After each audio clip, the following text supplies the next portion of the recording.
Hello বন্ধুরা, তো আমি আজকে বানাচ্ছি বরবটি আর মিষ্টি কুমড়ো দিয়ে তরকারি।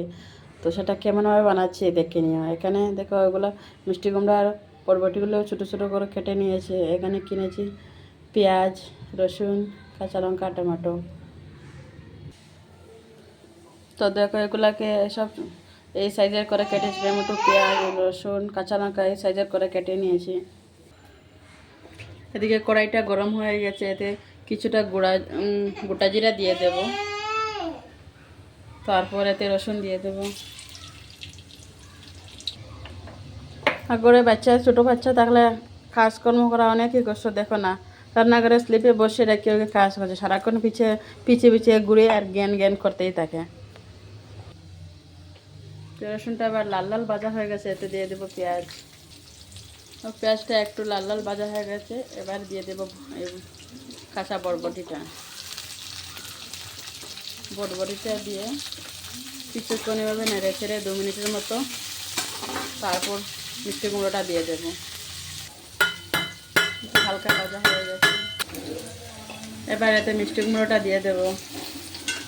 দিয়ে লবণ হলুদ দিয়ে সব কটাকে ভালো করে ভেজে নেব। এই দেখো লাল লাল ভাজা হয়ে গেছে, এতে কাঁচা লঙ্কাটা দিয়ে দেব। তারপর কাঁচা টমেটো কেটে রেখেছিলাম, টমেটোটা দিয়ে দেব। দিয়ে আরও 2 মিনিটের মতো একটু ভেজে নেব।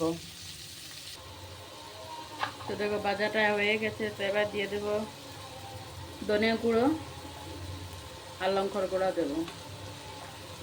দিয়ে ভালো করে কষিয়ে একটুখানি জল দিয়ে দেবো, যাতে সিদ্ধটা ভালো করে হয়ে যায়। তো পাশের চুলাতে মোচা তরকারি করবো, তো সেটাকে একটু সিদ্ধ করতে দিয়ে দিয়েছি। ততক্ষণে আমার এই সবজিটা ভালো করে একটু সিদ্ধ হয়ে যায়, তো দেখাবো কেমনভাবে হচ্ছে। তো দেখো সবজিটা কেমন ভালো করে সিদ্ধ হয়ে গেছে। এবার এতে দিয়ে দেবো কেটে রেখেছিলাম ধনে পাতা দিয়ে দেবো। একটুখানি গরম মশলা দিয়ে দেবো। বেশি জল দেয়নি, একটুখানি জল দিয়েছি। বেশি জল দিলে আবার সেটা ভালো হবে না। তো এই দেখো তরকারিটা কেমন হয়েছে, এই মাত্রটা দিয়ে রাখলাম। তো যদি আমার ভিডিওটা ভালো লাগে লাইক ফলো করে দিও।